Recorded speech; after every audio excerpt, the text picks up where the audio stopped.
വളരെ കൗതുകം നിറഞ്ഞ ഒരു കോൺഗ്രസ്സുകാരൻ എപ്പിസോഡിലേക്കാണ് ഞാൻ നിങ്ങളെ ഇന്ന് സ്വാഗതം ചെയ്യുന്നത്.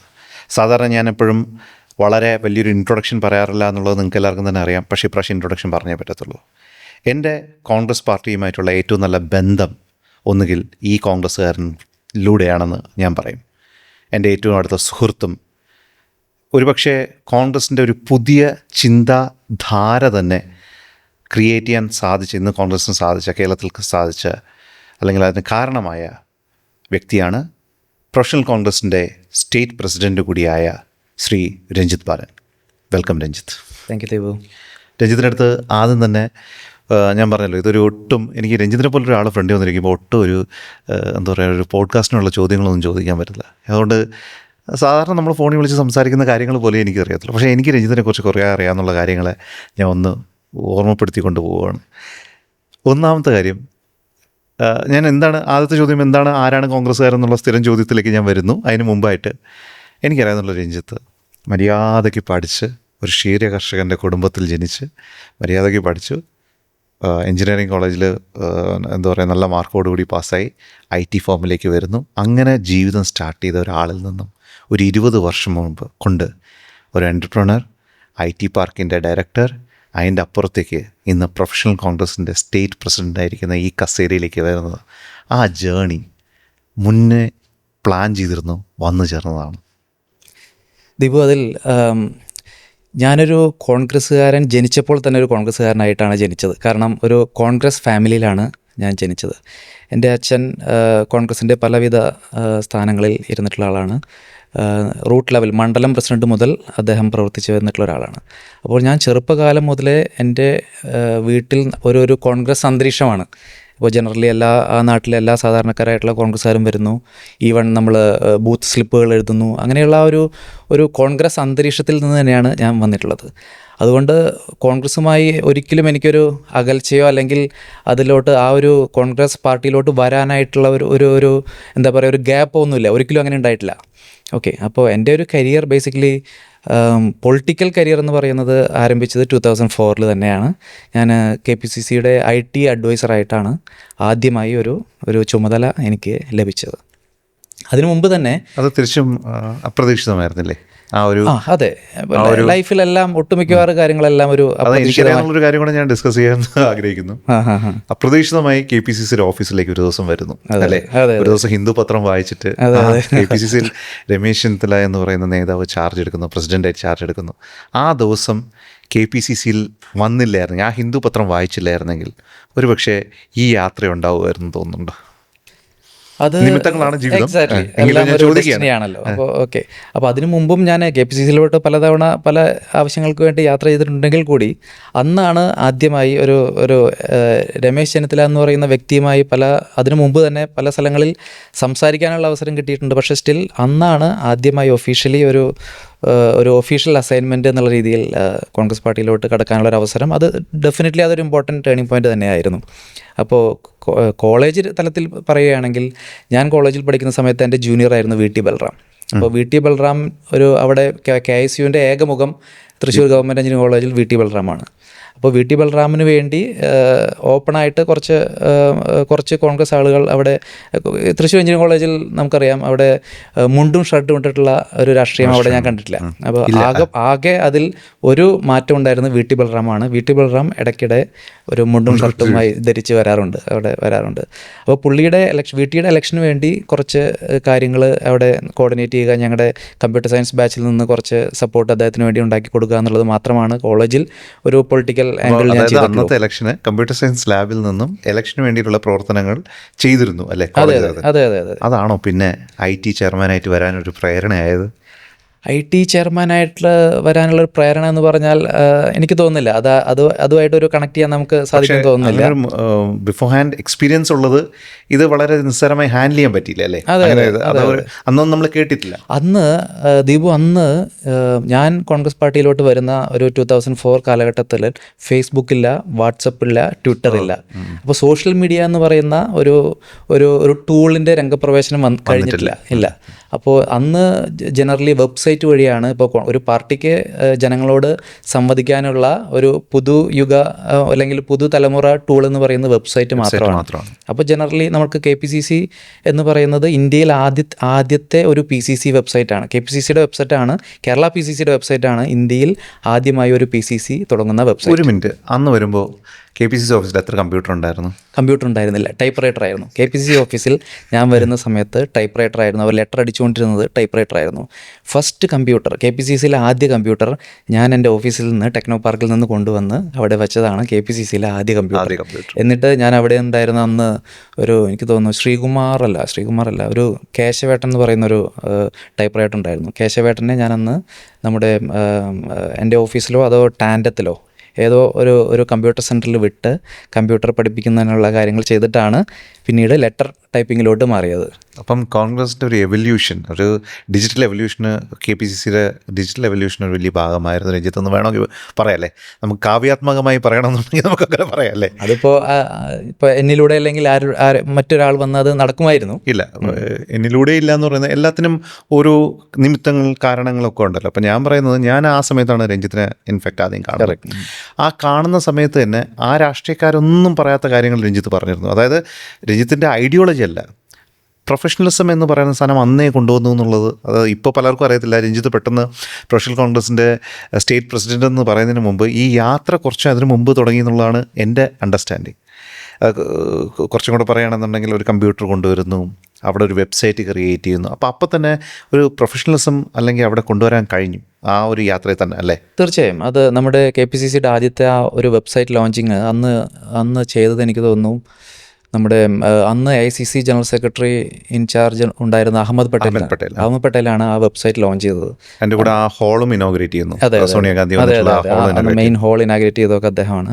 അന്ന് അദ്ദേഹം ആ ഒരു പ്രോഗ്രാമിൽ വെച്ച് തന്നെ പറഞ്ഞു, ആദ്യമായാണ് കോൺഗ്രസ് പാർട്ടിക്ക് ഒരു PCC തലത്തിൽ ഒരു വെബ്സൈറ്റ് ഉണ്ടായിരുന്നു. അന്ന് INC നാഷണൽ കോൺഗ്രസിൻ്റെ വെബ്സൈറ്റ് അവിടെ ഉണ്ടായിരുന്നു. അത് ഒരു PCC തലത്തിൽ ഇന്ത്യയിൽ തന്നെ ആദ്യമായി ഒരു വെബ്സൈറ്റ്. അന്ന് അത് വലിയ കാര്യമായിരുന്നു. ഇന്നിപ്പോൾ വലിയ മാറ്റങ്ങളെല്ലാം. എത്ര വർഷം IT ഹാൻഡിൽ ചെയ്തു? ഞാൻ ഏകദേശം ഒരു 14 വർഷത്തോളം IT-യുമായി ബന്ധപ്പെട്ട് അവിടെ ആ ഒരു റെവല്യൂഷൻ എനിക്ക് നേരിട്ട് കാണാൻ സാധിച്ചിരുന്നു. കാരണം ഉമ്മൻചാണ്ടി സാറിൻ്റെ ഫേസ്ബുക്ക് പേജിൽ എനിക്ക് തോന്നുന്നു ഞങ്ങളത് ജോജിയുമായി ചേർന്നാണ്, ഉമ്മൻചാണ്ടി സാറിൻ്റെ ഒരു കൂടെ ഉണ്ടായിരുന്ന ഒരു ജോജിയുമായി ചേർന്നാണ് നമ്മൾ ആ ഒരു സോഷ്യൽ മീഡിയ ഹാൻഡിൽ ഉണ്ടാക്കിയത്. അതിൽ ആദ്യ ലൈക്ക് ഇട്ട 10 പേരിൽ ഒരാളാണ് ഞാൻ. ഓക്കെ, അതിനുശേഷം പിന്നെ രമേശ് ചെന്നിത്തലയുടെ പേജിൽ ആദ്യത്തെ ലൈക്ക് ഇട്ടത് ഞാനാണ്. ശ്രീ VD സതീശിൻ്റെ പേജായാലും ശരി, അങ്ങനെയുള്ള VM സുധീരൻ, MM ഹസൻ, അങ്ങനെ തുടങ്ങിയ കോൺഗ്രസ് നേതാക്കളുടെയൊക്കെ ഒരു ഫേസ്ബുക്ക് ഹാൻഡിലിൽ ആദ്യ ലൈക്ക് ഇട്ട ഒരു 10 പേരിൽ ഒരാൾ ഞാനായിരിക്കും എന്നാണ് ഞാൻ വിശ്വസിക്കുന്നത്. അതായത് ഇന്ന് ഈ കസേരയിലിരിക്കാൻ അൺഡിസ്പ്യൂട്ടഡായി ഒരു ക്ലെയിമുള്ളൊരു വ്യക്തിയാണെന്ന് പറഞ്ഞാൽ തെറ്റുണ്ടോ? അങ്ങനെയില്ല. അങ്ങനെ അതിനുശേഷം കുറേയധികം ആളുകൾ, അതിനെ സ്യൂട്ടബിളായിട്ടുള്ള ആൾക്കാർ പല രീതിയിൽ പല മേഖലയിൽ നിന്ന് വന്നവരുണ്ട്. പിന്നീട് ഞാനന്ന് എനിക്ക് ചെയ്യാൻ സാധിച്ചു എന്ന് പറയുന്നൊരു കാര്യം, കുറേയധികം ആളുകൾ അന്ന് കോൺഗ്രസ് പാർട്ടിയിൽ സോഷ്യൽ മീഡിയ ഉപയോഗിക്കാൻ ഒരു ഹെസിറ്റൻ്റ് ആയിരുന്നു. അതെ, വിമുഖത കാണിച്ചുകൊണ്ടിരിക്കുന്ന ഒരു കാലഘട്ടമായിരുന്നു. ഈ സോഷ്യൽ മീഡിയ എന്ന് പറയുന്നത് ഈ പറയുന്ന ഒരു എന്താ പറയുക, കോളേജിൽ പോകുന്ന കുട്ടികൾക്കുള്ളൊരു ടൂളാണ്. നമുക്ക് ഒരു അനുഭവമുണ്ട്. ഒരു ഇലക്ഷന് മുമ്പ്, ഓർമ്മയുണ്ടോയെന്ന് അറിയത്തില്ല, രഞ്ജിത്ത് തന്നെ വിളിച്ചിട്ട് ഞാൻ രഞ്ജിത്തും കൂടെ ഒരു വലിയ നേതാവിന് മുമ്പേ പോയിട്ട് ഈ ഇലക്ഷൻ നമ്മൾ സോഷ്യൽ മീഡിയ യൂസ് ചെയ്യണമെന്ന് പറഞ്ഞപ്പോൾ പുള്ളിക്കാരൻ പറഞ്ഞു ഇതൊക്കെ എന്താണെന്ന് എടുത്തോണ്ട് പോകുമെന്ന് പറഞ്ഞു. അല്ലേ? അപ്പോൾ നമ്മൾ അവിടെ നിന്ന് ഇറങ്ങിയിട്ട് അയ്യോ ഈ പാർട്ടി ഇതുവരെ മനസ്സിലാക്കിയില്ലല്ലോ എന്ന് പറഞ്ഞ് നമ്മൾ രണ്ടൊരു വിഷമത്തിൽ അങ്ങോട്ടും ഇങ്ങോട്ടും സംസാരിച്ചൊരു ദിവസം അത് പറഞ്ഞുകൊണ്ടിരിക്കുമ്പം അന്ന് ഞാനും രഞ്ജിത്ത് ആ റൂമിൽ നിന്ന് ഇറങ്ങിയപ്പം എനിക്ക് ഭയങ്കര വിഷമം തോന്നി. കാരണം ഇത്രയും സോഷ്യൽ മീഡിയ ഇതാകുമ്പോൾ നമുക്കൊന്നും ചെയ്യാൻ പറ്റില്ലല്ലോ. ഇത് ഞാൻ പറയുന്നത് 10 വർഷം മുമ്പാണ്. എനിക്ക് തോന്നുന്നു 18 years മുമ്പായിരിക്കും. 18 അല്ല, ഈ പറയുന്ന ഇൻസിഡന്റ് ഉണ്ട് 10 വർഷം മുമ്പ്. ഒന്നാം പിണറായി സർക്കാർ വരുന്നതിന് തൊട്ട് മുമ്പുള്ള ഇലക്ഷൻ എനിക്ക് നല്ല ഓർമ്മയുണ്ട്. അപ്പോൾ എനിക്കത് ഭയങ്കര വിഷമമായി. അപ്പോൾ രഞ്ജിത്ത് പറഞ്ഞു ദീപു ഇത് പൊളിറ്റിക്സ് ഇങ്ങനെയാണ്. അപ്പോൾ ഞാൻ ഭയങ്കര വിഷമിച്ച് ഞാനിങ്ങനെ പോയപ്പോഴത്തേക്ക് എൻ്റെ അടുത്ത് പറഞ്ഞു, അപ്പോൾ ഈ പാർട്ടിയിൽ ഇതുപോലുള്ള അവഗണനകൾ നേരിട്ടിട്ടുണ്ടോ? തീർച്ചയായും ഉണ്ടാവുമല്ലോ. ഒരു കോൺഗ്രസ് പാർട്ടിയിൽ നമുക്ക് അവഗണനകൾ നേരിടാതെ ആർക്കും, അത് രാഹുൽ ഗാന്ധിക്ക് പോലും അവഗണനകൾ നേരിട്ടിട്ടുണ്ട്. പല അവഗണനകൾ നേരിടാതെ ഒരു രാഷ്ട്രീയ പാർട്ടിയിലും ഒരാൾക്കും വർക്ക് ചെയ്യാൻ പോസിറ്റീവായിട്ടാണ് കണ്ടിട്ടുള്ളത്. അതെ, തീർച്ചയായും. അപ്പോൾ അതിൽ എനിക്ക് തോന്നുന്നു ഒരു 80% കാര്യങ്ങളും അത് എന്തെങ്കിലും നമുക്ക് ഇമ്പ്രൂവ് ചെയ്യാനുള്ള ഒരു അവസരമായിട്ടാണ് അതിനെ കാണാവുന്നത്. ഒരിക്കലും ഇത് പരാതി പറയാതെ മാറി നിൽക്കുന്ന, അതായത് ഒരിക്കൽ പോലും രഞ്ജിത്തിനെ വിളിച്ചു കഴിഞ്ഞാൽ രഞ്ജിത്ത് ഒരു കാരണത്തിനെ കുറിച്ചും ഒരു പരാതി പറയില്ല, പരിഭവം പറയത്തില്ല. കാരണം രഞ്ജിത്തിൻ്റെ അതേ പൊസിഷനിലിരുന്ന പലരും അല്ലെങ്കിൽ ആ ഒരു രീതിയിൽ വരുമ്പോഴത്തേക്ക് പല കാരണങ്ങളാൽ പാർട്ടി വിട്ടു പോയിട്ട് പോലുണ്ട്. ഈ പരിഭവം പറയാതുള്ള 14 വർഷം. അതിലെനിക്ക് വളരെ വിഷമകരമായി തോന്നിയ ഒരു കാര്യം, നമ്മുടെ ഡോക്ടർ സരിൻ, അദ്ദേഹം സർവീസിൽ നിന്ന് റിസൈൻ ചെയ്ത് പാർട്ടിയിലോട്ട് പ്രവർത്തിക്കാം, ഏതെങ്കിലും ഒരു രാഷ്ട്രീയ പാർട്ടിയിൽ പ്രവർത്തിക്കാം എന്നുള്ള രീതിയിൽ നിൽക്കുമ്പോൾ, അന്ന് കോൺഗ്രസ് IT സെൽ ജനറലി ഓരോ 5 വർഷം കഴിയുമ്പോഴും നമ്മളൊന്ന് റീസ്ട്രക്ചർ ചെയ്യാറുണ്ട്, പുതിയ ആളുകൾക്ക് അവസരം കൊടുക്കുന്നതിന് വേണ്ടിയിട്ട് റീസ്ട്രക്ചർ ചെയ്യാറുണ്ട്. അപ്പം ആ സമയത്ത് ഒരു സമയത്ത് ഉമ്മൻചാണ്ടി സാർ എന്നെ വ്യക്തിപരമായിട്ട് എന്നെ വിളിച്ച് പറയുകയാണ്, നമ്മുടെ ഡോക്ടർ സരിൻ പുള്ളി സിവിൽ സർവീസ് ഉദ്യോഗസ്ഥനാണ്, അദ്ദേഹം റിസൈൻ ചെയ്ത് പാർട്ടിയിലോട്ട് വരികയാണ്. അപ്പോൾ പുള്ളിക്ക് കൊടുക്കാവുന്ന ഒരു പ്ലാറ്റ്ഫോം, അന്ന് പ്രൊഫഷണൽ കോൺഗ്രസ് ഒന്നും ഇല്ല, നിലവിൽ വന്നിട്ടില്ല, അദ്ദേഹത്തിന് ഒരു പ്ലാറ്റ്ഫോം കൊടുക്കണം എന്നുള്ള ഒരു ആവശ്യത്തിൻ്റെ അടിസ്ഥാനത്തിൽ നമ്മുടെ IT സെല്ലിലെ ഒരു അംഗമാക്കി, സംസ്ഥാന കമ്മിറ്റി അംഗമാക്കി അദ്ദേഹത്തെ വയ്ക്കണമെന്ന് ഉമ്മൻചാണ്ടി സാറാണ് എന്നോട് ആവശ്യപ്പെട്ടത്. അതിനുശേഷം അന്ന് KPC പ്രസിഡന്റ് ശ്രീ M.M. ഹസനായിരുന്നു, അദ്ദേഹത്തോട് പറഞ്ഞ് നമ്മൾ സരിന് ആദ്യമായി ഒരു പാർട്ടിയിൽ ഒരു അവസരം കിട്ടിയത് IT സെല്ലിൻ്റെ സംസ്ഥാന കമ്മിറ്റി അംഗമായിരുന്നു. പക്ഷേ 3 വർഷം വർക്ക് ചെയ്തപ്പോൾ അദ്ദേഹത്തിന് അസംബ്ലി സീറ്റാണ് കോൺഗ്രസ് പാർട്ടി കൊടുത്തത്. അത്രയും നീതിയാണ് നമ്മൾ ഡോക്ടർ സരിനോട് കാണിച്ചത്. എന്നിട്ടും അദ്ദേഹം ഈ ഒരു നെറുകേട് പാർട്ടിയോട് കാണിക്കാൻ ഒരിക്കലും പാടില്ലായിരുന്നു. ഇത്രയും നമ്മുടെ ദീപൻ അറിയാലോ, എത്രയോ അധികം ആളുകൾ എത്രയോ വർഷങ്ങൾ വർക്ക് ചെയ്തിട്ടാണ് ഒരു സ്റ്റേറ്റ് തലത്തിലുള്ള ഒരു ഡെസിഗ്നേഷൻ കിട്ടുന്നത്. എത്രയോ അധികം ആൾക്കാർക്ക് പല വർഷങ്ങൾ, ഒരു 10-20 വർഷങ്ങൾക്ക് ശേഷം ആണ് ഒരു സ്റ്റേറ്റ് തലത്തിലുള്ള ഒരു കമ്മിറ്റിയിൽ അംഗമായിരിക്കാൻ സാധിക്കുന്നത്. അദ്ദേഹത്തിന് പാർട്ടിയുടെ എൻട്രി തന്നെ, ഫസ്റ്റ് പൊസിഷൻ തന്നെ IT സെല്ലിൻ്റെ സംസ്ഥാന കമ്മിറ്റി അംഗമായിട്ട് കൊടുത്തു. അത്രയും നീതി കാണിച്ചൊരു പാർട്ടിയോട് അദ്ദേഹം തീർത്തും ഒരു അനീതിയാണ് കാണിച്ചത്. പക്ഷേ രാഷ്ട്രീയത്തിൽ ഒരിക്കലും സ്ഥാനമാനങ്ങളോട്, ഞാനിപ്പോൾ രഞ്ജിത്തിൻ്റെ അടുത്ത് പലപ്പോഴും ദീപു നമ്മളൊന്നും പ്രതീക്ഷിക്കരുത്, നമ്മൾ ജോലി ചെയ്തുകൊണ്ടിരിക്കാമെന്ന് മാത്രം എന്നെ അഡ്വൈസ് ചെയ്യും. അതിൻ്റെ കൂടെ ആ പറച്ചിൽ വരുമ്പോൾ ഈ 14 വർഷത്തെ ഒരു പരിഭവം ഇല്ലാതിരിക്കുകയും, എനിക്കറിയാവുന്ന രഞ്ജിത്ത് പാർട്ടിക്ക് ഇതിൻ്റെ ത്യാഗങ്ങളെക്കുറിച്ച് ഞാൻ ഡീറ്റെയിൽ പറഞ്ഞില്ല. പക്ഷേ ഒരിക്കൽ താങ്കളുടെ കമ്പനിയുടെ എക്സിസ്റ്റൻസ് ഇൻസൈഡ് ടെക്നോ പാർക്ക് പോലും ഡേഞ്ചറിലായിരുന്നൊരു സംഭവം ഉണ്ടായിരുന്നു അല്ലേ, ഒരു പാർട്ടിക്ക് വേണ്ടിയിട്ട്, പാർട്ടിയുടെ ഒരു കാര്യത്തിന് വേണ്ടിയിട്ട്. അത് ഡോക്ടർ തരൂർ ആദ്യമായി നമ്മുടെ ട്രിവാൻഡ്രം പാർലമെൻറ്റിൽ മത്സരിക്കാനായിട്ട് സ്ഥാനാർത്ഥിയായിട്ട് വരികയാണ്. അപ്പോൾ അന്ന് അദ്ദേഹം, ഞാൻ മനസ്സിലാക്കുന്ന, ടെക്നോ പാർക്കുമായി സംസാരിച്ച് ടെക്നോ പാർക്കിലൊരു ഇൻട്രാക്റ്റീവ് സെഷൻ പ്ലാൻ ചെയ്യുക എന്നുള്ളതായിരുന്നു. അതിനുള്ള ഒരു പെർമിഷൻ ആദ്യം കൊടുക്കുകയും ചെയ്തു. VS അച്യുതാനന്ദനാണെന്ന് മുഖ്യമന്ത്രിയായിരിക്കുന്നത്, ജോസഫ് C. മാത്യു ആണ് അദ്ദേഹത്തിൻ്റെ മുഖ്യമന്ത്രിയുടെ IT ഉപദേഷ്ടാവായി പ്രവർത്തിച്ചു വരുന്നൊരു കാലഘട്ടമായിരുന്നു. അപ്പോൾ എനിക്ക് തോന്നുന്നു പ്രീവിയസ് ഡേ, തലേ ദിവസമാണ് ടെക്നോ പാർക്കിൽ നിന്ന് ഒരു കമ്മ്യൂണിക്കേഷൻ അദ്ദേഹത്തിന് ലഭിച്ചത്. പൊളിറ്റിക്കൽ പ്രോഗ്രാംസ് ടെക്നോ പാർക്കിൽ പെർമിറ്റഡ് അല്ല, അതുകൊണ്ട് ഈ ഒരു പ്രോഗ്രാമിന് നമ്മൾ പെർമിഷൻ തരുന്നില്ല എന്നുള്ള രീതിയിലുള്ളൊരു കമ്മ്യൂണിക്കേഷൻ കിട്ടി. പക്ഷേ നമ്മളവിടെ ഡോക്ടർ തരൂർ ടെക്നോ പാർക്കിലോട്ട് വരുമെന്നുള്ളത് വളരെയധികം മാർക്കറ്റ് ചെയ്തിരുന്നു, കുറേയധികം കമ്മ്യൂണിക്കേഷൻസ് നടത്തിയിരുന്നു. അദ്ദേഹത്തിന് വളരെ വിഷമം തോന്നി. അദ്ദേഹം അന്ന് അത് എന്ത് ചെയ്യണമെന്ന് അറിയാൻ നിൽക്കുന്ന സമയത്ത് എനിക്ക് തോന്നിയ ഒരു തോട്ടായിരുന്നു, ഞാനവിടെ കമ്പനി നടത്തുന്ന ഒരു വ്യക്തിയാണ്, ഞാൻ എൻ്റെ കമ്പനിയുടെ ഒരു ഗസ്റ്റായിട്ട് അദ്ദേഹത്തെ കൊണ്ടുവരികയും ടെക്നോ പാർക്കിൽ വന്ന് അദ്ദേഹം ഒരു കമ്പനിയുടെ ഗസ്റ്റായിട്ട് വരുന്നു, ഒരു ഇൻട്രാക്റ്റീവ് സെഷന് വരുന്നു. അദ്ദേഹം പല കമ്പനികൾ വരുന്ന വഴിക്ക് പല കമ്പനിയിൽ പോയി ഒരു ക്യാമ്പയിൻ ചെയ്യാനുള്ള ഒരു അവസരം അന്ന് അദ്ദേഹത്തിന് ലഭിച്ചു. അതിൽ എന്നെ സംബന്ധിച്ച് വ്യക്തിപരമായിട്ടുണ്ടായ ഒരു നഷ്ടമെന്ന് പറഞ്ഞാൽ, അത് കഴിഞ്ഞ് നെക്സ്റ്റ് വീക്കിൽ എനിക്ക് ടെക്നോ പാർക്കിൻ്റെ ഒരു നോട്ടീസ് വരികയാണ്. അന്ന് ഞാനൊരു സ്റ്റാർട്ടപ്പ് ടൈമിലാണ്, ഏകദേശം എനിക്ക് തോന്നുന്നു 2-3 വർഷമായിട്ടുള്ളൂ. എനിക്ക് തോന്നുന്നു 6 ലക്ഷത്തോളം രൂപ ടെക്നോ പാർക്കിൽ റെൻറ്റ് പെൻഡിങ് ഉണ്ടായിരുന്ന ഒരു കാലഘട്ടമായിരുന്നു.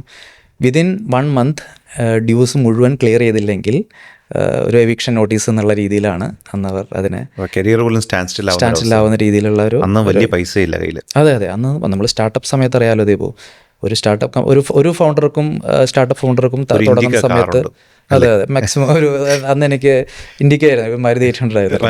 അതെ.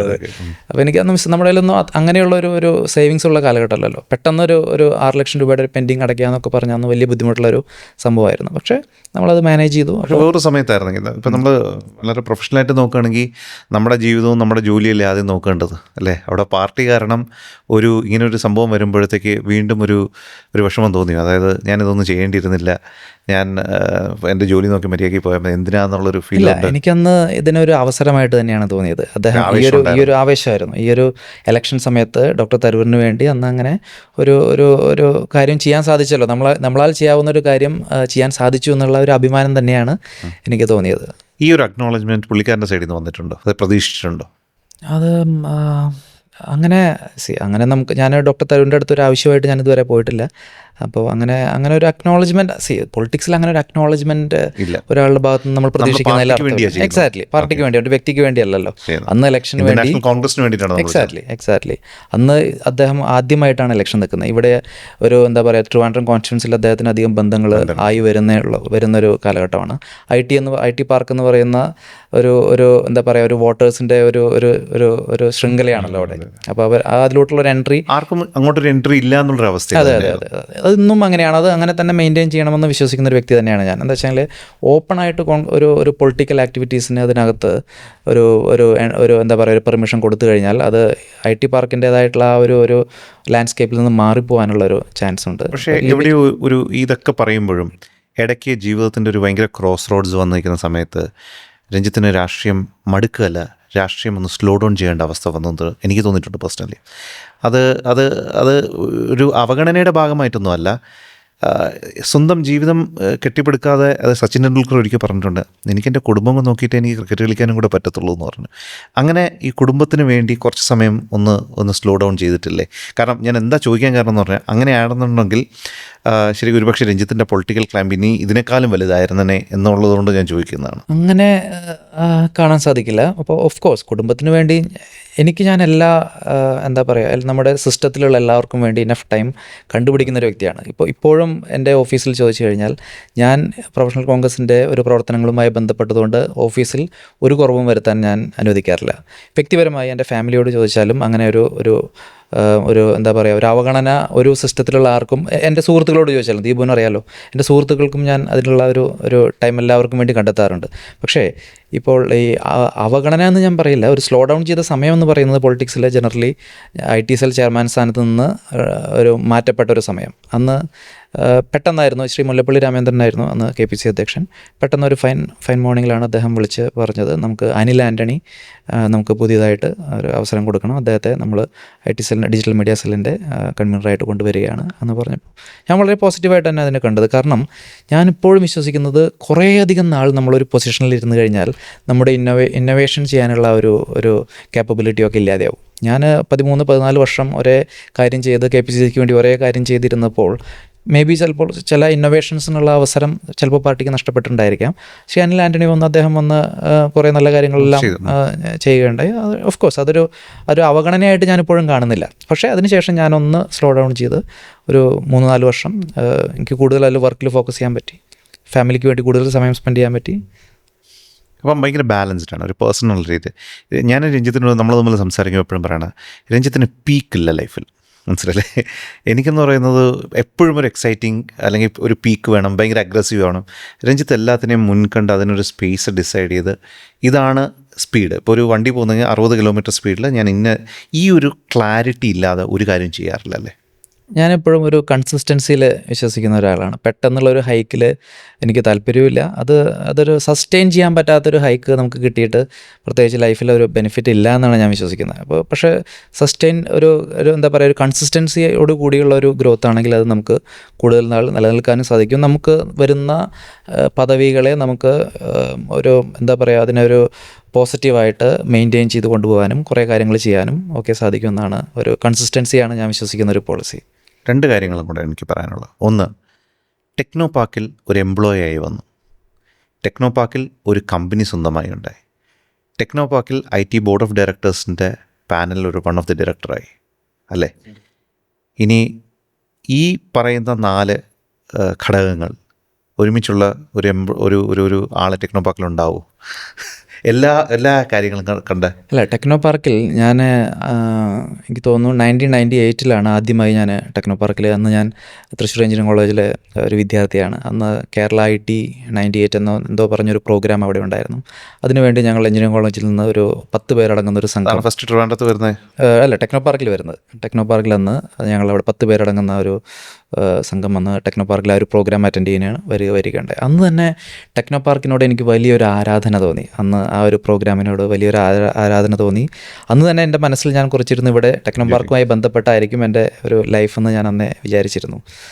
അതിൻ്റെ അടിസ്ഥാനത്തിലാണ് എനിക്ക് എഞ്ചിനീയറിംഗ് കോഴ്സ് കഴിഞ്ഞ് ഉടനടി 2001 തന്നെ ടെക്നോ പാർക്കിൽ ഒരു കമ്പനിയിൽ വർക്ക് ചെയ്യാനുള്ള ഒരു അവസരം ലഭിച്ചു.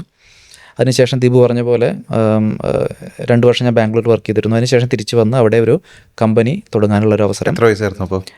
25 സ്വന്തമായ ഒരു കമ്പനി ഉണ്ടായിരുന്നു. അതെ അതെ. പക്ഷേ ഞാനത് ബ്രേക്ക് ചെയ്യുന്നു ഇൻ ബിറ്റ്വീൻ. 25-ാം വയസ്സിൽ സ്വന്തമായ ഒരു കമ്പനി എന്ന് പറഞ്ഞ സ്വപ്നം രഞ്ജിത്തിൻ്റെ ഒരു ക്യാരക്ടർ വെച്ച് നോക്കുമ്പോൾ നമുക്കൊരിക്കലും കണക്ട് ചെയ്യാൻ പറ്റുന്നില്ല. പക്ഷെ അന്ന് അത് നമ്മുടെ മനസ്സിലുള്ള ആഗ്രഹങ്ങളുടെ ഒരു ഭാഗമായിട്ട് വന്നതാണ്. ടെക്നോ പാർക്കിലൊരു ഒരു ഒരു കമ്പനി തുടങ്ങുക എന്നുള്ളത് എനിക്ക് 1998 അവിടെ വന്നപ്പോൾ തന്നെ ആഗ്രഹമായി മനസ്സിൽ 25 വയസ്സ് അല്ല. ഇന്ന് മീൻസ് അന്നത് മേ ബി ഒരു ഒരു ഒരു എന്താ പറയുക, ഒരു നോർമൽ അല്ലായിരുന്നൊരു കാലഘട്ടമായിരിക്കും. ഇന്നിപ്പോൾ സ്റ്റാർട്ടപ്സ് എന്ന് പറയുന്ന എല്ലാവരുടെ ആവറേജ് ഏജ് 20s-ലാണ്, ഏർലി 20s-ലാണ് കുറേയധികം സ്റ്റാർട്ടപ്സുകളും ഇന്ന് വരുന്നത്. അന്ന് പക്ഷേ ഒരു സ്റ്റാർട്ടപ്പ് എന്ന് പറയുന്ന ഒരു എക്കോസിസ്റ്റം ഉണ്ടായിരുന്നില്ല. സ്റ്റാർട്ടപ്പ് മിഷനോ അല്ലെങ്കിൽ സ്റ്റാർട്ടപ്പ് എക്കോസിസ്റ്റം ഉണ്ടാകുന്നതിന് മുമ്പാണ് അവിടെ ടെക്നോ പാർക്കിൽ. പക്ഷെ അന്നും ഞാൻ ഓർക്കുന്നു, അവിടെ ടിബിക് എന്ന് പറയുന്ന ഒരു ഇൻക്യുബേഷൻ സെൻറ്റർ, ചെറിയൊരു ഇൻക്യുബേഷൻ സെൻറ്റർ അന്നും ഉണ്ടായിരുന്നു. അപ്പോൾ അന്ന് ടെക്നോ പാർക്കിൽ ഒരു എംപ്ലോയി ആയി വന്നതിന് ശേഷം ഒരു കമ്പനി സ്റ്റാർട്ട് ചെയ്യുമ്പോൾ എൻ്റെ മനസ്സിൽ ഒരു ഉണ്ടായിരുന്ന ഒരു ലക്ഷ്യം നിറവേറി എന്ന് തന്നെയായിരുന്നു ഞാൻ എൻ്റെ ഒരു വിശ്വാസമായി കണ്ടിരുന്നത്. അതിനുശേഷമാണ് എനിക്ക് UDF ഗവൺമെൻറ് വന്നപ്പോഴാണ് നമ്മുടെ ഡയറക്ടർ ബോർഡ് അംഗമായി എന്നെ നോമിനേറ്റ് ചെയ്തത്. അതിനുശേഷം ഏകദേശം 5 വർഷത്തോളം അതിൻ്റെ ഗവേണിംഗ് പ്രോസസ്സിൽ ടെക്നോ പാർക്കിൻ്റെ വികസനങ്ങളിൽ പാർട്ടിസിപ്പേറ്റ് ചെയ്യാനുള്ള ഒരു അവസരം കിട്ടി. പിന്നീട് ഇപ്പോൾ കഴിഞ്ഞ 2 വർഷമായി ഞാൻ GTech എന്ന് പറഞ്ഞിട്ട് group of technology companies of Kerala എന്ന് പറഞ്ഞാൽ ടെക്നോ പാർക്കിലെയും ഇൻഫോ പാർക്കിലെയും മാത്രമല്ല കേരളത്തിലെ IT കമ്പനികളുടെ ഒരു കൂട്ടായ്മയാണ്. GTechൻ്റെ എക്സിക്യൂട്ടീവ് കമ്മിറ്റി അംഗമായിട്ട് ഒരു ഇൻഡസ്ട്രി സൈഡിൽ നിന്ന് ടെക്നോ പാർക്കിനെ ഞാൻ വീക്ഷിക്കാനുള്ളൊരു അവസരവും കിട്ടി. അങ്ങനെ ഒരു 4 കണ്ണുകളിലൂടെ ഒരു IT പ്രൊഫഷണലായിട്ടും ഒരു കമ്പനി ഓണറായിട്ടും ഒരു പാർക്ക് ഡയറക്ടറായിട്ടും ഇൻഡസ്ട്രി ബോഡിയിൽ നിന്നും അങ്ങനെ 4 ആംഗിളിൽ നിന്ന് ടെക്നോ പാർക്കിനെ കാണാനുള്ള അവസരം ലഭിച്ചൊരു വ്യക്തിയാണ് ഞാൻ. ഒരു അഗ്രസീവ് പൊളിറ്റിക്സിനോട് നമ്മൾ പേഴ്സണലി അല്ലാതെ സംസാരിക്കുന്ന ഒരു കാര്യം തന്നെയാണ്. പക്ഷേ ഞാൻ ചോദിക്കുന്നത്, ഒരു വലിയൊരു വേദിയെ അഭിസംബോധന ചെയ്യുകയോ അല്ലെങ്കിൽ ഒരു വലിയൊരു സോഷ്യൽ മൂവ്മെൻറ്റിന് റേസ് ചെയ്യുകയോ ചെയ്യുന്ന തരം പൊളിറ്റിക്സിനോട്, അങ്ങനെ ഒരു പൊളിറ്റിക്സ് 2 വിധത്തിലുണ്ട്. ഈ പ്രൊഫഷണൽ കോൺഗ്രസ് എന്ന് പറഞ്ഞാൽ ഭയങ്കരമായി രഞ്ജിത്തിൻ്റെ പേഴ്സണാലിറ്റിയിട്ട് അലൈൻ ചെയ്യുന്നൊരു സംഭവമാണ്. ബിക്കോസ് അതിനകത്ത് അൺഡിസ്പ്യൂട്ടഡ് ആയിട്ട് ആ ലീഡർഷിപ്പ് മുന്നോട്ട് കൊണ്ടുപോകാനുള്ള സംഭവമുണ്ട്. പക്ഷേ പൊളിറ്റിക്സിൻ്റെ ഇപ്പുറത്തെ സൈഡുണ്ടല്ലോ, അതായത് നമ്മൾ പറയുന്ന സമര രാഷ്ട്രീയം എന്ന് പറയുന്ന അല്ലെങ്കിൽ സ്ട്രീറ്റ് ആ ഒരു ഇതിലേക്ക് പൊളിറ്റിക്സിലേക്ക് എന്തെങ്കിലും രഞ്ജിത്തിനെ കാണാൻ കഴിയുമോ? ഇതിൽ എനിക്ക് തോന്നുന്നു 2 രീതിയിലുള്ള പൊളിറ്റിക്സും ഇന്ന് ആവശ്യമാണ്. ഓക്കെ, ഇപ്പോൾ യൂത്ത് കോൺഗ്രസ് അല്ലെങ്കിൽ KSU ചെയ്യുന്ന പൊളിറ്റിക്സും ആവശ്യമാണ്. പ്രൊഫഷണൽ കോൺഗ്രസിൻ്റെ റെസ്പോൺസിബിലിറ്റിയും ആവശ്യമാണ്. കാരണം കഴിഞ്ഞ കുറേ വർഷങ്ങളായിട്ട് പൊളിറ്റിക്സും പ്രൊഫഷണൽസുമായിട്ടൊരു ഡിസ്കണക്റ്റ് വന്നിരുന്നു. പണ്ട് അങ്ങനെയായിരുന്നില്ല. അപ്പോൾ സ്വാതന്ത്ര്യം ലഭിച്ചതിന് ശേഷം വന്ന പല സർക്കാരുകളിലും പ്രൊഫഷണൽസിന് തന്നെയായിരുന്നു ഒരു കീ റെസ്പോൺസിബിലിറ്റി ഉണ്ടായിരുന്നത്. പക്ഷേ കഴിഞ്ഞ എനിക്ക് തോന്നുന്നു ഒരു 20-25 ഇയേഴ്സായിട്ട് പ്രൊഫഷണൽസിനെ പൊളിറ്റിക്സിലോട്ട്, അത് 2 പേരും കുറ്റക്കാരാണ്. പ്രൊഫഷണൽസും പൊളിറ്റിക്സിനെ വേറിട്ട് കാണുകയാണ്. അവർക്ക് പൊളിറ്റിക്സിൽ വരാനുള്ള ഒരു ഇൻട്രസ്റ്റൊക്കെ കുറഞ്ഞിരിക്കുകയായിരുന്നു. പൊളിറ്റിക്സിലും പ്രൊഫഷണൽസിനെ ഒരു അബ്സോർബ് ചെയ്യാനുള്ള ഒരു എന്താ പറയുക, ഒരു ഹെസിറ്റേഷൻ പല നേതാക്കളും കാണിച്ചിരുന്നു. പക്ഷേ അങ്ങനെ അതിനുശേഷമാണ് 2017 ശ്രീ രാഹുൽ ഗാന്ധിയുടെ നേതൃത്വത്തിൽ, അദ്ദേഹത്തിൻ്റെ രാഹുൽ ഗാന്ധിയുടെ ഐഡിയ ആയിരുന്നു പ്രൊഫഷണൽസിനെ പൊളിറ്റിക്സിലേക്ക് കൊണ്ടുവരണം എന്നുള്ള ഐഡിയ അദ്ദേഹം മുന്നോട്ട് വയ്ക്കുകയും അതിനുശേഷം ആ റെസ്പോൺസിബിലിറ്റി ഡോക്ടർ തരൂരിനെ, ഏറ്റവും ആപ്റ്റായിട്ടുള്ള ഇന്ത്യയിൽ ആ സമയത്ത് ഈ ഒരു ഡ്യൂട്ടിക്ക് റെസ്പോൺസിബിലിറ്റി എടുക്കാൻ ഏറ്റവും ആപ്റ്റായിട്ടുള്ള ആളായ ഡോക്ടർ തരൂരിനെ അത് ഏൽപ്പിക്കുകയും അദ്ദേഹം വളരെ നന്നായിട്ട് തന്നെയാണല്ലോ 2000 നമുക്ക് എല്ലാവർക്കും അറിയാം, വളരെയധികം വളരെ ഫാസ്റ്റായിട്ട് അദ്ദേഹത്തിന് ഇന്ത്യയിൽ ഒട്ടാകെ എന്താ പറയുക ഫോളോവേഴ്സ് ഉള്ളൊരു വ്യക്തിയാണ്. അപ്പോൾ അദ്ദേഹത്തിന് വളരെ ഈസി ആയിട്ട് കുറേയധികം പ്രൊഫഷണൽസിനെ ഇതിലോട്ട് കൊണ്ടുവരാൻ സാധിച്ചു. ഒരു ബേസ് ഉണ്ടാക്കാനായിട്ട് വളരെയധികം നന്നായിട്ട് സാധിച്ചു. അതിനുശേഷം 2023 ശ്രീ പ്രവീൺ ചക്രവർത്തി, അദ്ദേഹത്തെ റീപ്ലേസ് ചെയ്ത് ശ്രീ പ്രവീൺ ചക്രവർത്തിയാണ് ചെയർമാനായത്. അപ്പോൾ അതിനുശേഷം വന്നൊരു പ്രധാന മാറ്റം ഞാൻ കണ്ടത് പ്രൊഫഷണൽസിൻ്റെ വോയിസായി മാറാനായിട്ട് പ്രൊഫഷണൽ കോൺഗ്രസ്സിന് കഴിഞ്ഞു എന്നുള്ളതാണ്. പണ്ട് ഇപ്പോൾ നമ്മൾ പ്രൊഫഷണൽ കോൺഗ്രസിൻ്റെ ആരംഭഘട്ടങ്ങളിൽ പ്രൊഫഷണൽസിൻ്റെ ഒരു കൂട്ടായ്മയായിരുന്നു പ്രൊഫഷണൽ കോൺഗ്രസ്. പക്ഷേ ശ്രീ പ്രവീൺ ചക്രവർത്തി ചെയർമാനായതിനു ശേഷം പ്രൊഫഷണൽസ് ഫേസ് ചെയ്യുന്ന കുറേയധികം ഇഷ്യൂസ്, അതിൻ്റെ സ്ട്രക്ചറിലൊരു മാറ്റം തന്നെയാണത്. പ്രൊഫഷണൽസ് ഫേസ് ചെയ്യുന്ന കുറേയധികം ഇഷ്യൂസിനെ അഡ്രസ്സ് ചെയ്ത് പ്രൊഫഷണൽസിൻ്റെ വോയിസായി മാറാനാണ് അദ്ദേഹം ശ്രമിച്ചതും അതുതന്നെയാണ് ഇപ്പോൾ അദ്ദേഹം ചെയ്തുകൊണ്ടിരിക്കുന്നതും. അതുകൊണ്ടാണ് നമ്മുടെ നേരത്തെയുള്ള സ്ട്രക്ചറിൽ നിന്ന് ഒരു ഡീവിയേഷൻ വന്ന് വെർട്ടിക്കൽസ്, ഇപ്പോൾ 13 വെർട്ടിക്കൽസ്, ഇപ്പോൾ 12 വെർട്ടിക്കൽസ് ഇപ്പോൾ ആക്റ്റീവായിട്ടുണ്ട്. അപ്പോൾ ഓരോ വെർട്ടിക്കലിൽ ഉള്ള പ്രശ്നങ്ങൾ മനസ്സിലാക്കാൻ വേണ്ടിയിട്ടാണ് ഈ ഒരു വെർട്ടിക്കൽ സ്ട്രക്ചർ കൊണ്ടുവന്നത്. ഇപ്പോൾ IT സെക്ടറിലെ പ്രശ്നങ്ങൾ എന്താണെന്നുള്ളത് ഒരു ഡോക്ടർക്ക് വന്ന് പഠിച്ചാൽ പെട്ടെന്ന് മനസ്സിലാവണമെന്നില്ല. ഒരു ഹെൽത്ത് കെയർ ഡൊമൈനിലെ പ്രശ്നങ്ങൾ എന്താണെന്ന് ഒരു IT പ്രൊഫഷണലിന് വന്നാൽ ചിലപ്പോൾ മനസ്സിലാവണമെന്നില്ല. അതുകൊണ്ടാണ് ചാർട്ടേഡ് അക്കൗണ്ടൻറ്റ്, ബാങ്കിങ്, സ്പോർട്സ്, അങ്ങനെ ഡിഫറെൻറ്റ് ഡൊമൈനിലുള്ള പ്രൊഫഷണൽസിൻ്റെ പ്രശ്നങ്ങൾ മനസ്സിലാക്കുന്നതിന് വേണ്ടിയാണ് ഈ ഒരു വെർട്ടിക്കൽ സ്ട്രക്ചർ ഉണ്ടാക്കിയത്. വളരെ എഫക്റ്റീവായിട്ട് അത് പോകുന്നു. കുറേയധികം സക്സസ്ഫുൾ ക്യാമ്പയിൻസും കുറേയധികം സക്സസ്ഫുൾ ഇൻവോൾവ്മെൻറ്റുകളും കഴിഞ്ഞ 3 വർഷത്തിനുള്ളിൽ പ്രൊഫഷണൽ കോൺഗ്രസ് ചെയ്യാൻ സാധിച്ചിട്ടുണ്ട്.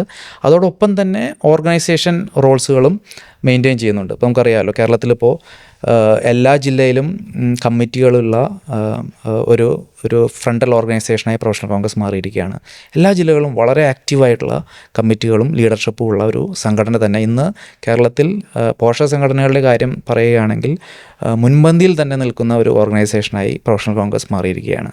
ഈ ഒരു എഫേർട്ട്, ഈ 14 ജില്ലകളിൽ കമ്മിറ്റീസ് ഉണ്ടാക്കാനായിട്ട് കേരളം മുഴുവൻ യാത്ര ചെയ്യാനൊരു അവസരം കൂടെ കിട്ടിയല്ലേ? തീർച്ചയായും. അപ്പോൾ ഞാൻ ആദ്യം പ്രൊഫഷണൽ കോൺഗ്രസിൻ്റെ സ്റ്റേറ്റ് പ്രസിഡൻ്റായി ചാർജ് എടുത്ത ആ സമയത്ത് തന്നെ ഞാൻ ചെയ്തത് എല്ലാ ജില്ലകളിലേക്കുള്ളൊരു യാത്രയായിരുന്നു.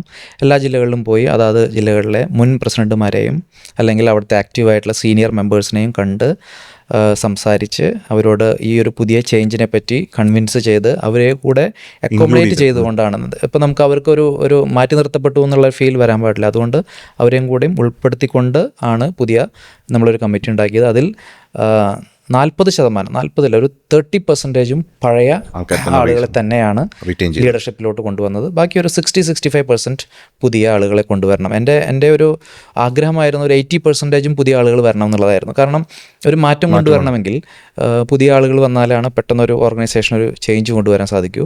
പിന്നെ മാത്രമല്ല, പ്രൊഫഷണൽ കോൺഗ്രസിൻ്റെ സ്ഥാനങ്ങളെല്ലാം വ്യക്തിപരമായി എന്നോട് ചോദിച്ചാൽ ഒരു 3 വർഷം അല്ലെങ്കിൽ 2 വർഷം 3 വർഷത്തിലും കൂടുതൽ ഒരു ഡെസിഗ്നേഷനിൽ ഇരിക്കുന്നതിൽ വലിയ കാര്യമില്ല എന്നാണ് എൻ്റെ ഒരു വ്യക്തിപരമായ അഭിപ്രായം. കാരണം നമുക്കിത് പ്രൊഫഷണൽസ് ആണല്ലോ, നമ്മളെല്ലാവരും പ്രൊഫഷണൽസ്. എക്സാക്ട്ലി. കുറേയധികം ആൾക്കാർ, പുതിയ ആൾക്കാർ വരുമ്പോൾ ഒരു 3 വർഷം അവർക്ക് കുറേയധികം കാര്യങ്ങൾ ചെയ്യാനുള്ള ഒരു എനർജി ഉണ്ടായിരിക്കും. പിന്നെ ഒരു 3 years ഒക്കെ കഴിഞ്ഞാൽ അതിനോടുള്ള ഒരു ഇൻട്രസ്റ്റും അതിനോടുള്ള എല്ലാം കുറഞ്ഞു വരും. അപ്പോൾ അതുകൊണ്ട് അപ്പോൾ നമ്മുടെ അതിന് ഞാൻ ഉദാഹരണമായിട്ട് ഞാൻ കാണുന്ന ഇൻഡസ്ട്രി സംഘടനകൾ കുറേയുണ്ട്. നമ്മുടെ CII അല്ലെങ്കിൽ FICCI അല്ലെങ്കിൽ GTEC.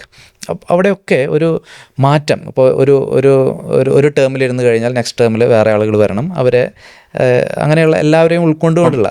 ഈ പ്രൊഫഷണൽ കോൺഗ്രസിൽ അങ്ങനെ ഒരു ജനാധിപത്യപരമായ ഒരു ഇലക്ഷനിലൂടെ ആയിരിക്കും ഇനി ഫ്യൂച്ചർ സംഭവിക്കാൻ പോകുന്നത്? അതേ ബൈ നോമിനേഷൻ ആയിരിക്കും? എലക്ഷൻ ഇതിൽ ആവശ്യമാണെന്ന് വ്യക്തിപരമായിട്ട് എനിക്ക് തോന്നുന്നില്ല. അപ്പോൾ പക്ഷേ അങ്ങനെയും ഒരു ഓപ്ഷനുണ്ട്. അപ്പോൾ അങ്ങനെയും പറയുന്നുണ്ട് ഒരു എലക്ഷൻ. എന്താ വെച്ചാൽ ഇതിൽ പ്രൊഫഷണൽ കോൺഗ്രസ്സിൽ അധികം പേര് അങ്ങനെ ഒരു പൊസിഷന് വേണ്ടി എന്താ പറയുക വഴക്കിടുന്നതായിട്ട് ഞാൻ കണ്ടിട്ടില്ല.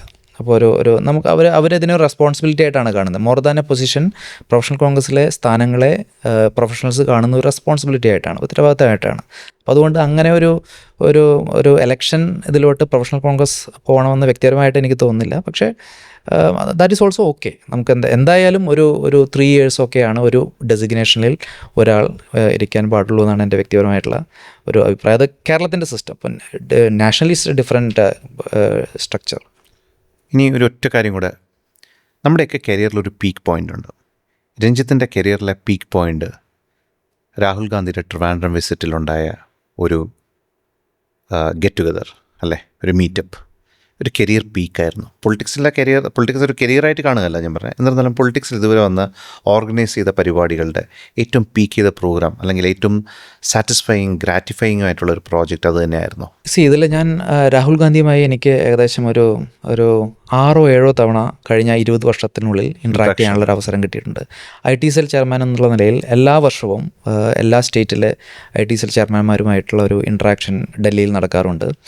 ഞാൻ 3 IT സെൽ നാഷണൽ ഹെഡുമായിട്ട് വർക്ക് ചെയ്യാനുള്ള അവസരം ലഭിച്ചു. ഞാൻ ഇതിലോട്ട് വരുന്ന സമയത്ത് പ്രിയ ദത്തായിരുന്നു ഡിജിറ്റൽ മീഡിയയുടെ ചുമതല വഹിച്ചിരുന്നത്.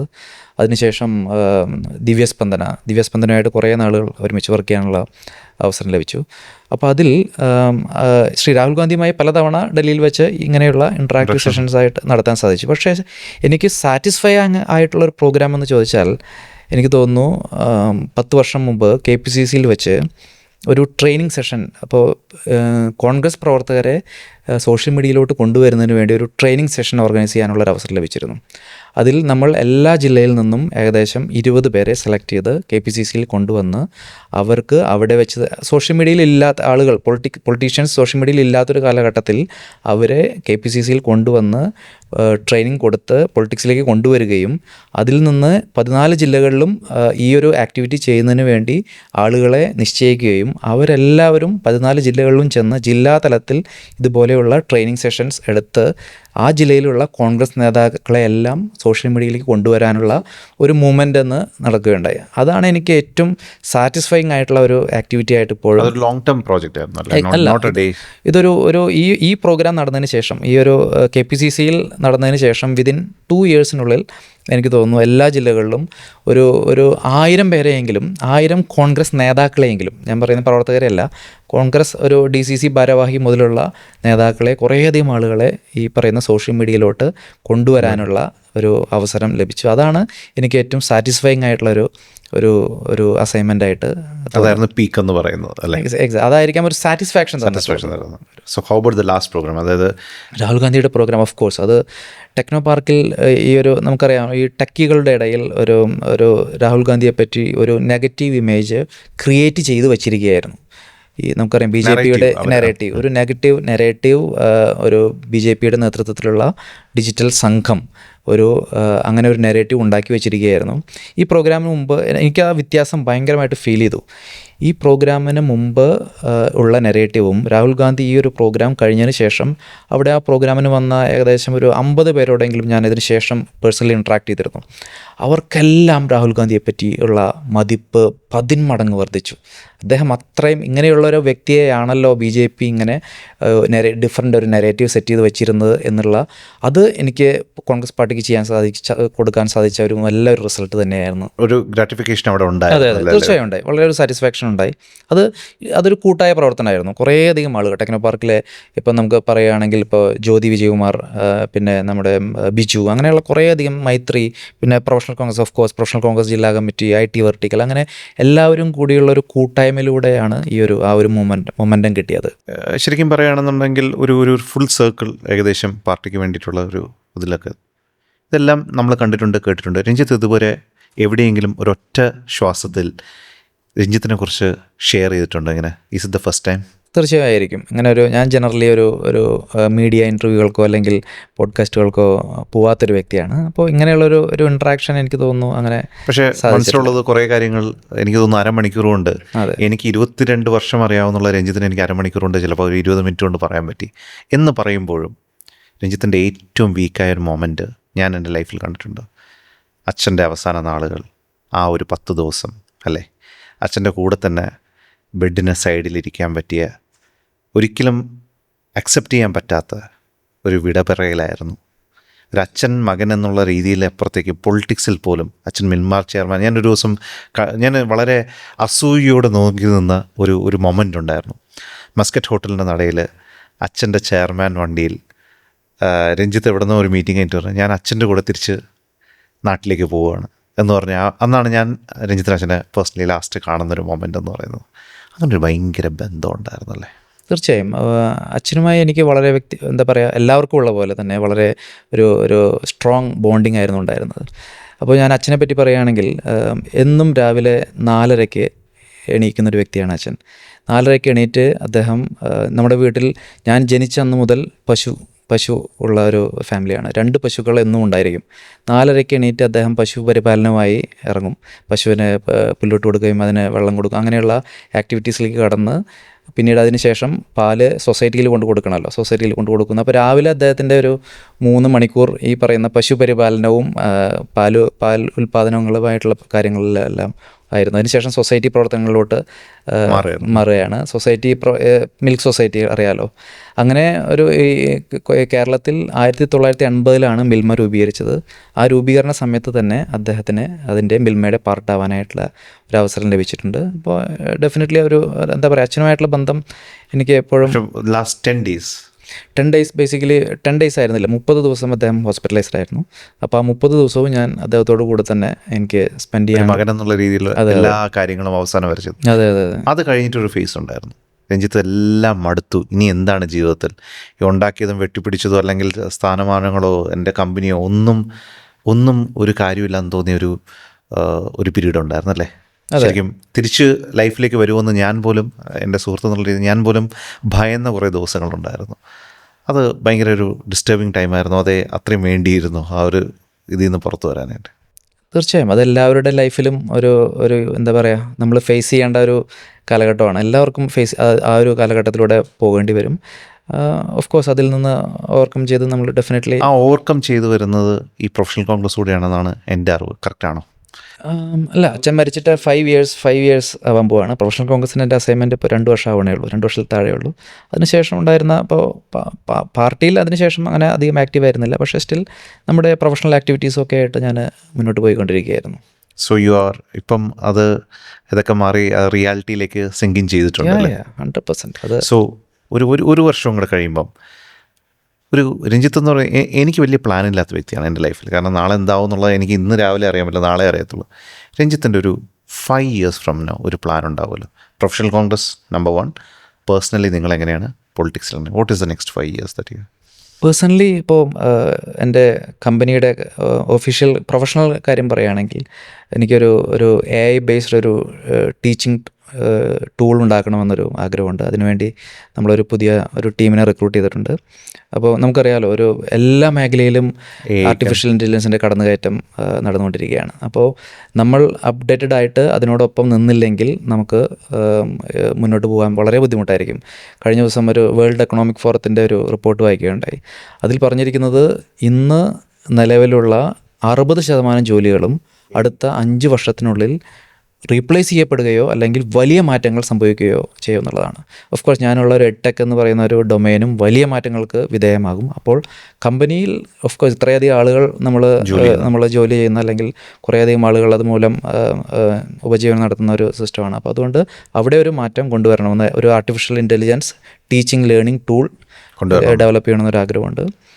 വ്യക്തിപരമായിട്ട് ഇപ്പോൾ പേഴ്സണലി ഇപ്പോൾ ഐ എം ഓക്കെ വിത്ത് ഇപ്പോൾ പോകുന്ന ഒരു രീതിയിൽ തന്നെ മുന്നോട്ട് പോകുക എന്നുള്ളത് തന്നെയാണ് എൻ്റെ ഒരു ഉദ്ദേശം. പ്രൊഫഷണൽ കോൺഗ്രസിനെ സംബന്ധിച്ചിടത്തോളം മെമ്പർഷിപ്പ് ക്യാമ്പയിനാണ് എൻ്റെ അടുത്ത ഏറ്റവും വലിയ ഒരു അജണ്ടയായിട്ട് മനസ്സിൽ കാണുന്നത്. നമുക്ക് നാഷണൽ മെമ്പർഷിപ്പ് ക്യാമ്പയിൻ നടത്തുന്ന സമയത്ത് നമുക്കത് ഇവിടെ കേരളത്തിൽ എഫക്റ്റീവായിട്ട് ചെയ്യാൻ സാധിച്ചില്ല. കാരണം 2 ഇലക്ഷൻ ആയിരുന്നല്ലോ, ഒന്ന് ലോക്കൽ ബോഡി ഇലക്ഷൻ, അതിനുശേഷം ഇപ്പോൾ നമ്മുടെ assembly election.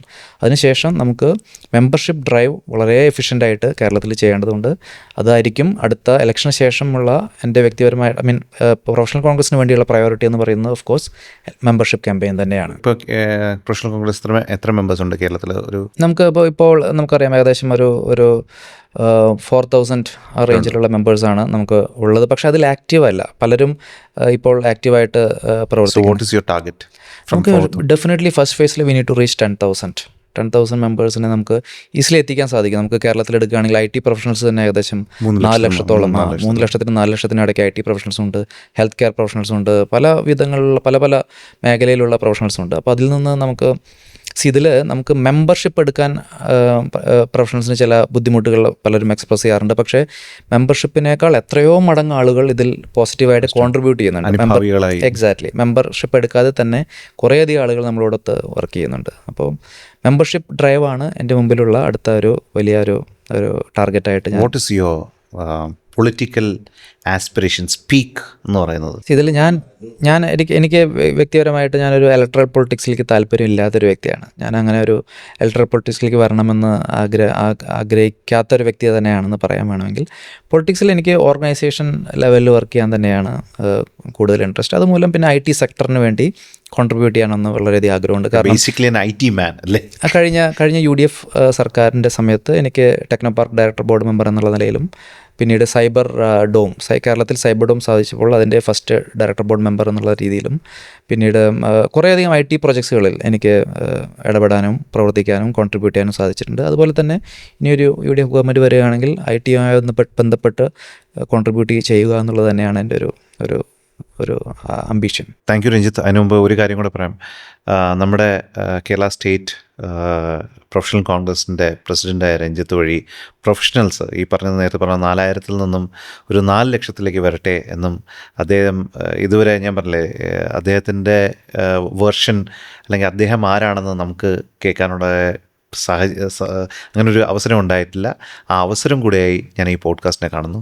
Thank you so much Ranjith. Thank U.